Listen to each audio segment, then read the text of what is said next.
Hello YouTube, Mr. Magz here, and I am just still reeling from that Nintendo E3 Spotlight event from yesterday.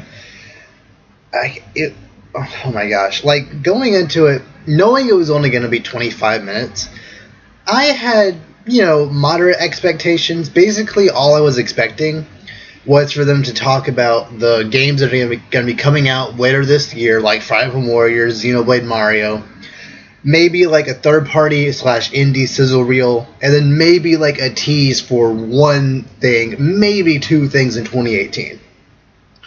That's all I was really, expecting. So if they just did that, I would have been happy. I don't care, even if they had just showed more of Mario Odyssey and Fire Emblem Warriors, I would have been fine with that. But we got just a little bit more than that.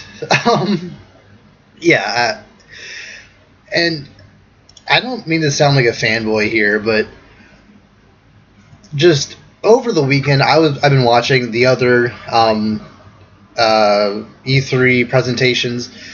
The EA one was garbage. I'm sorry, it just was. The Microsoft one was okay, but there were a lot of times when instead of showing a trailer for the game, they instead showed 5 to 10 minutes of just gameplay and then ended with a logo, which is fine if you had already announced your game, but I just don't feel like that was the best way to showcase something like Metro or that weird Hunger Games style game. Especially the Hunger Games style game where, what was it called, the Darwin Project? The small trailer they showed before, that was really interesting. But then they went straight into that guy shouting like it's an esport, and it would just it killed the mood. And there were multiple other times throughout the events, the Assassin's Creed demo that they showed right after the trailer, so we got 15 minutes of Assassin's Creed right in the middle of the Xbox event. It was just really weird. And there were multiple times during PlayStation and Ubisoft and even Bethesda to an extent where they just showed basically the first entire mission. Oh, I remember the beginning of the Sony presentation started with, I can't remember what the game is called, but that new Naughty Dog game. It started off with 10 minutes of gameplay of that game, and I'm sorry, I just wasn't that interested in it.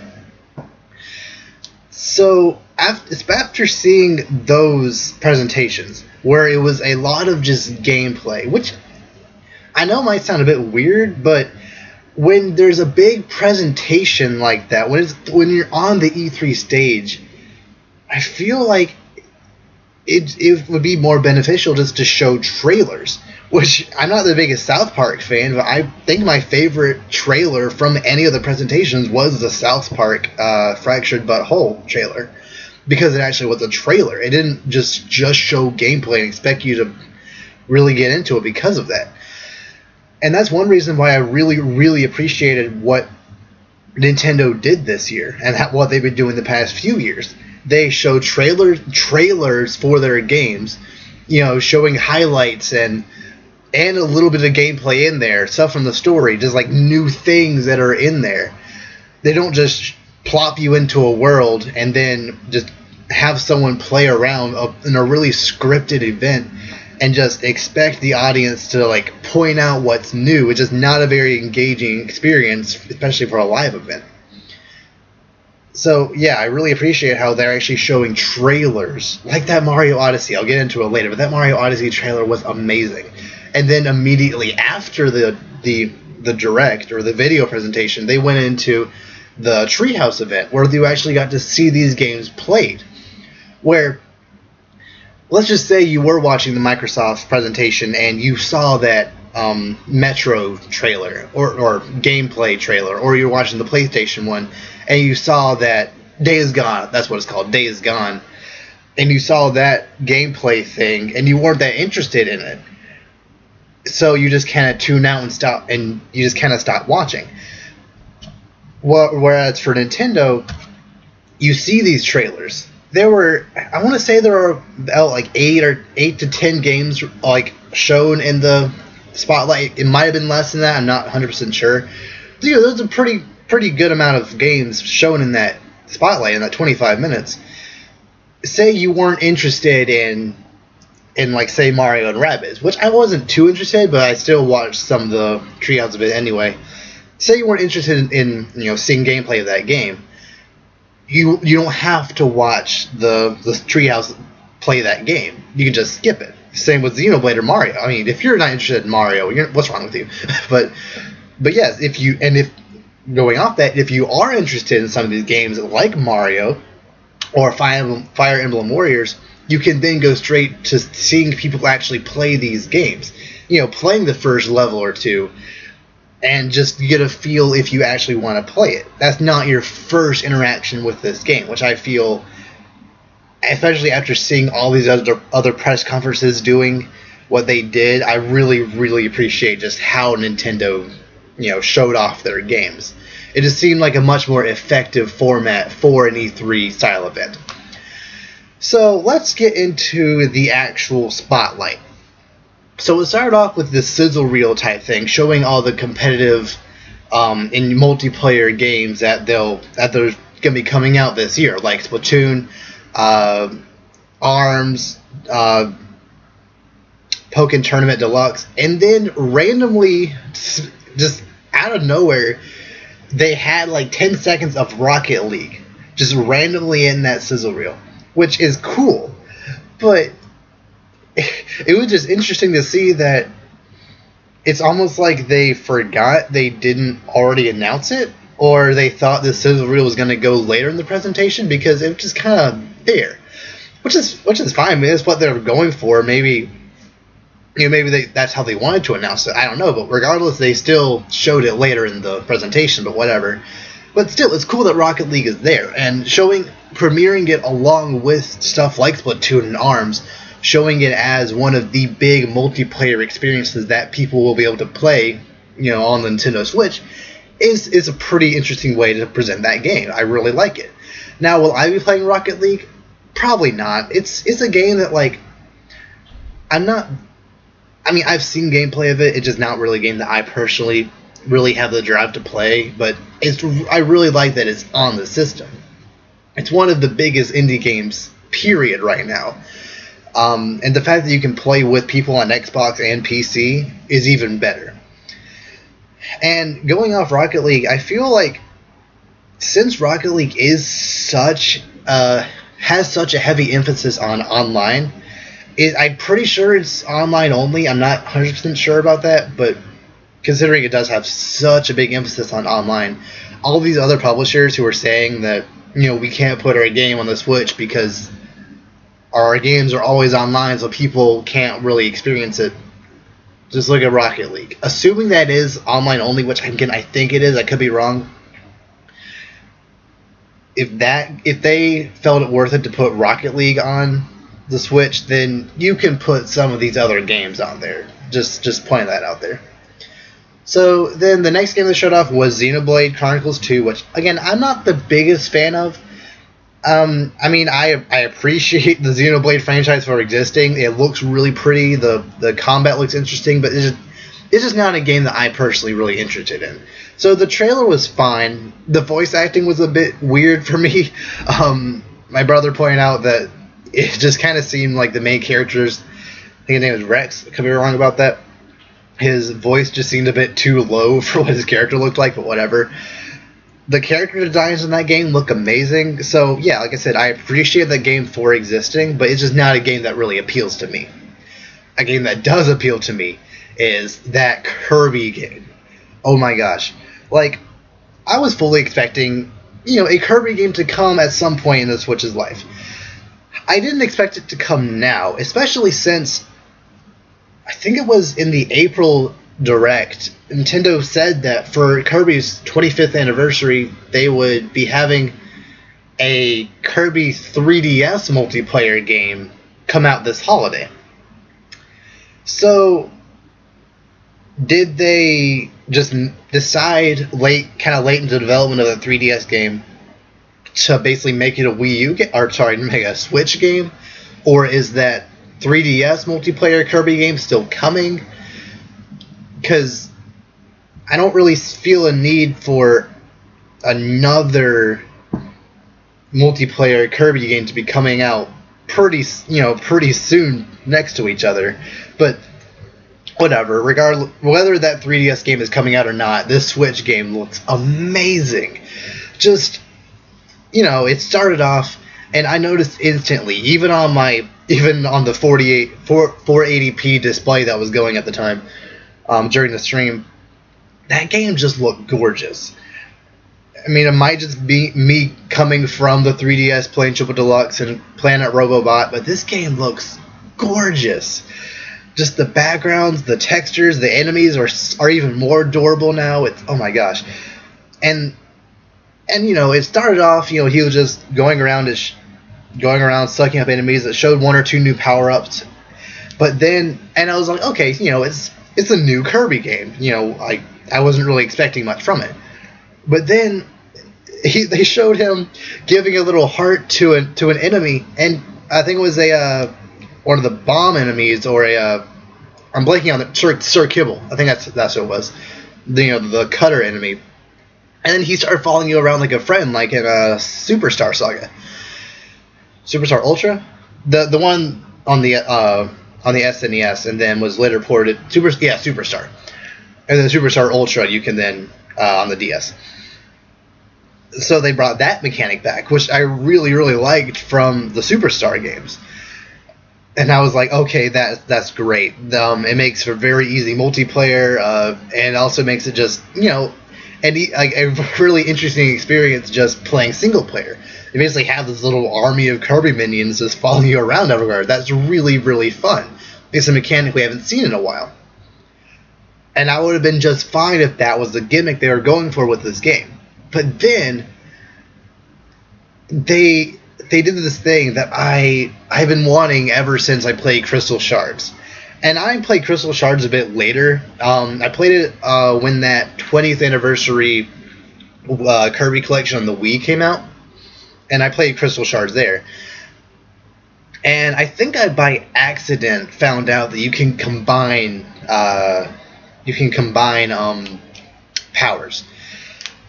And that made that game honestly some of the most fun I've ever had playing a Kirby game. Just being able to combine different powers, just seeing what they can do.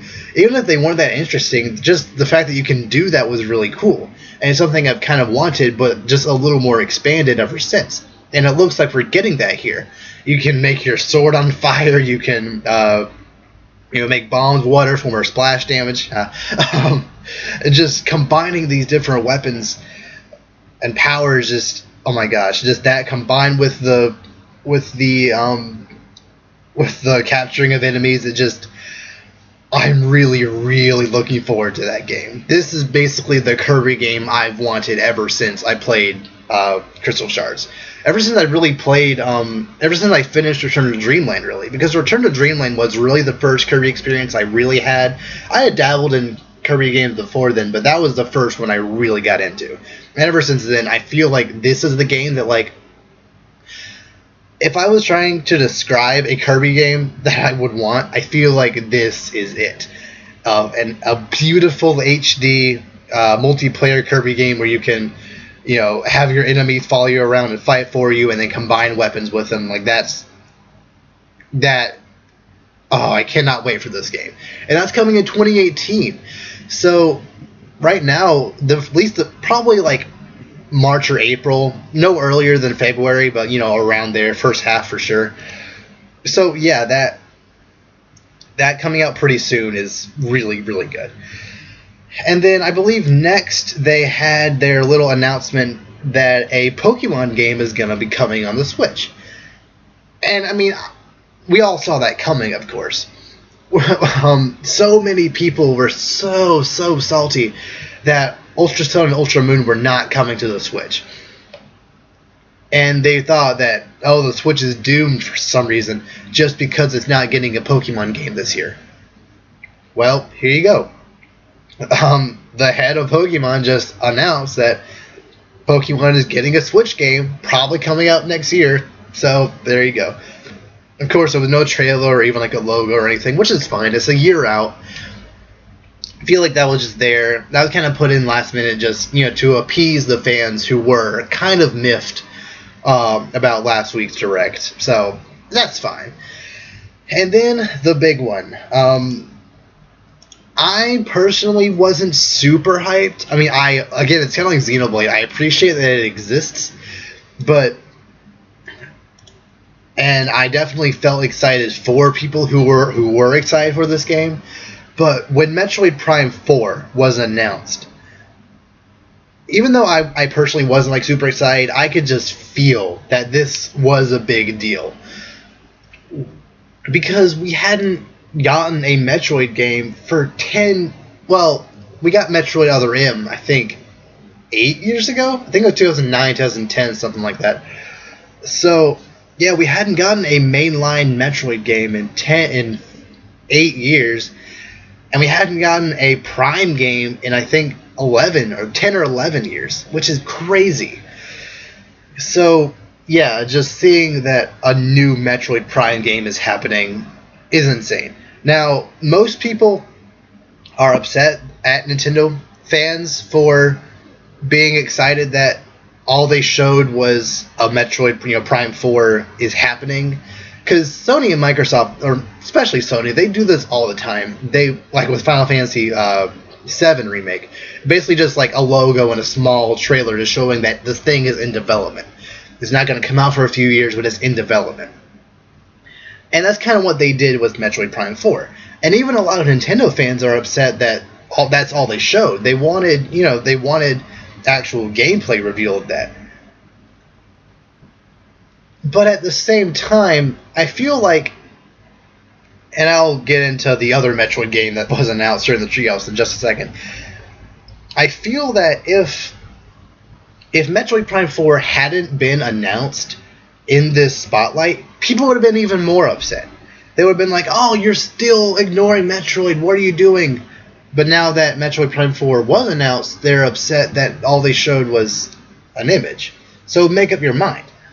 And also, I'll go ahead and get into the 3DS game, Metroid Return, or Samus Returns, which, if you've seen any of my past videos, you've known that 2D Metroids are some of my favorite games. So going back to that style, I know it's like technically a remake / reimagining of Metroid 2, The Return of Samus. So seeing that 2D style Metroid game coming out in September, really soon, on the 3DS, which is fine, like, the 3DS has like a way larger install base right now, so they just wanted to, to make it for that real quick, which is fine. But seeing that game, I fell in love instantly. I haven't, just something about that game, it feels very, very Fusion-y, which is definitely my favorite Metroid game, Metroid Fusion.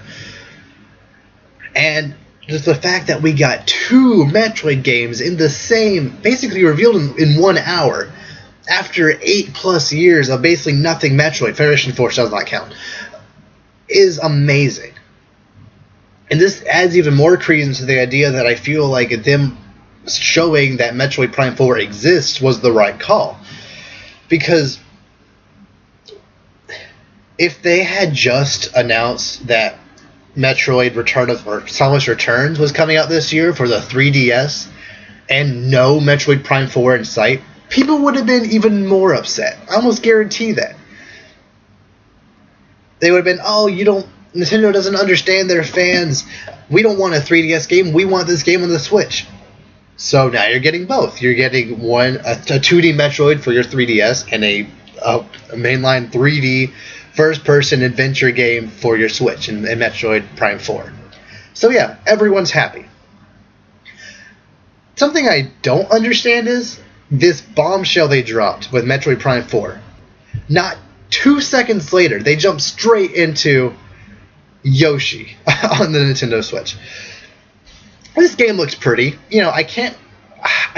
think it's in like the same yarn style. Yoshi looked very fuzzy, so maybe that's the aesthetic they're going for.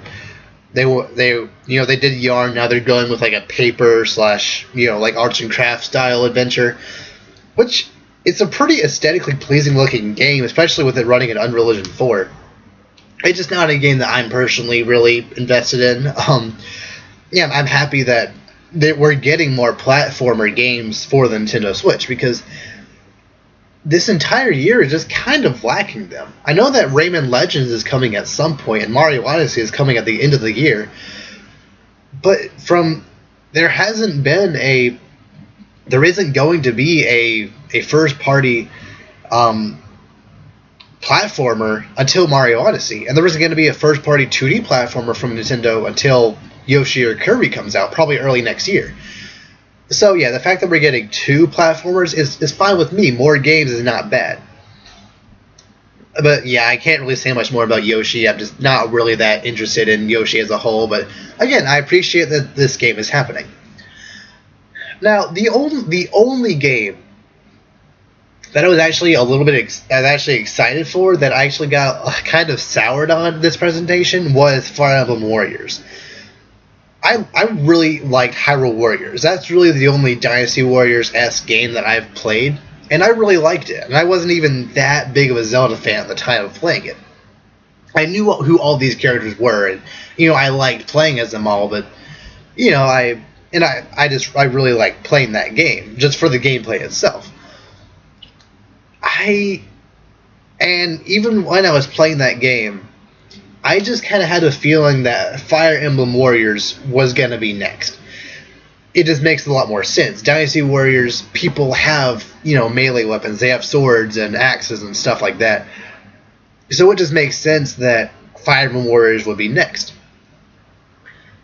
I'm not happy with pretty much every single playable character shown off so far uses a sword. We got Marth, Corrin, who uses her dragon abilities, which is fine, but still she primarily uses a sword. The 2 blonde twins, I can't remember their names right now. I think I already said Chrom, Xander, and the red guy from Fire Emblem Fates. Yeah, all of these people use swords. Granted, they use different types of swords, but I feel like they should have at least given one of the twins a lance or an axe or a bow or something, not a sword. Because in Fire Emblem The Sacred Stones, you could go through 2 different paths. You had Ephraim and crap. Well, why can I not think of her name? If you play that game, please correct me in the comment section, or I'll look it up later. But you can basically play with 2. There's 2 main characters. One had a lance. One had a rapier. They could have done something like that. Give at least one of these twins a different weapon that's not just a sword. Because now, the reason why I like Hyrule Warriors so much is because there are so many different types of weapons to play with. You had Link with his sword, you had Zelda with her little rapier, you had Gandalf with his giant axe sword things, you had King Darunia with his hammer, you had the Zora, can't remember her name, but the Zora with her water powers, you had Midna with her hand attack thing. And even in these different characters, some of them had other weapons. Like Link had the what are they? The gauntlets? Yeah, the strong gauntlets and the fire rod.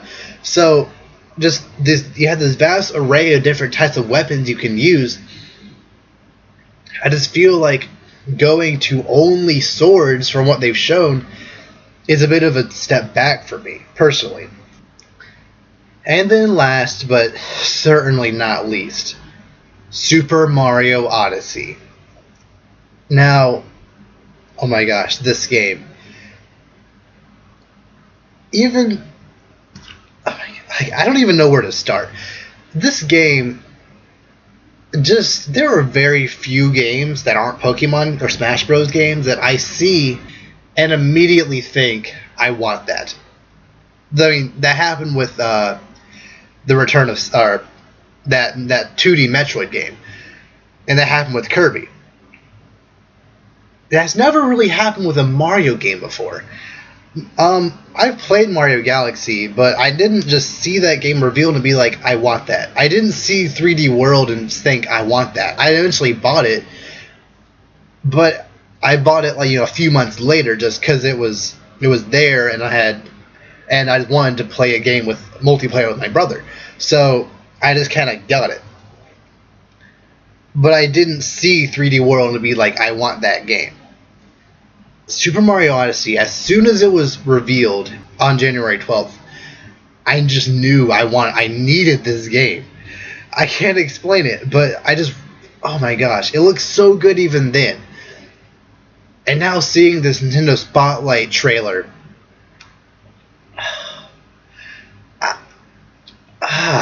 it's so good. Just the fact that they revealed it, they showed a dinosaur, they showed a flippin' T-Rex, just minding his own business, roaring to the sky, and then you see Mario is controlling him. That is the perfect way to reveal that gameplay mechanic. And then that entire trailer, just him, possessing things, possessing frogs, Goombas, bullet bills, people even, which is insane. And just everything about this game, I need it in my life. It just looks so good. And then I watched the entirety of the Nintendo Treehouse event streaming this game, and it just consistently looked amazing. And also those little 2D Mario sections look amazing. Just everything you can do with the hat, the enemies, the way Bowser is dressed. I cannot say more about this game. Other people have already gushed about this game for hours collectively, so I don't think there's much more I could really say about this game, but I really, really want this game right now. And the fact that it's coming October 27th is way earlier than I thought it would. I thought it would be their November Black Friday title, because usually they reveal or they release a big game either the Friday of or the Friday right before Black Friday, usually at the same time as like a Pokemon or some other big 3DS game. So I was expecting this to release on November 17th, the same day Ultra Sun, Ultra Moon come out. But no, October 27th. So yeah, we're getting it much sooner than we even thought we would, so that's amazing. But yeah, I think I'm going to stop gushing about that game for now.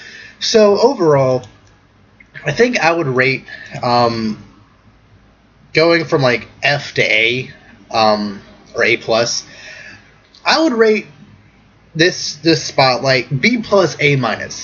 They showed everything that they're gonna reveal this year. Fire Emblem Warriors, Xenoblade Mario, Mario and Rabbids, plus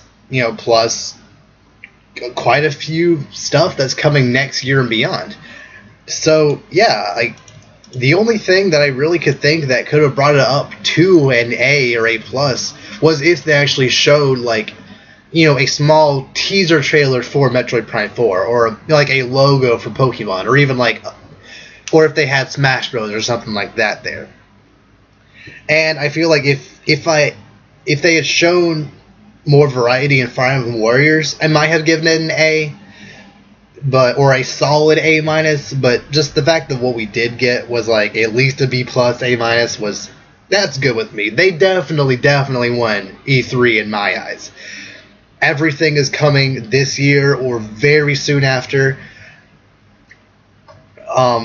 They didn't just show stuff that's coming out next year like Sony did, and I feel like Microsoft didn't really do a good job at showcasing the Xbox One X all that well. So yeah, I personally feel like Nintendo won it hands down for me personally.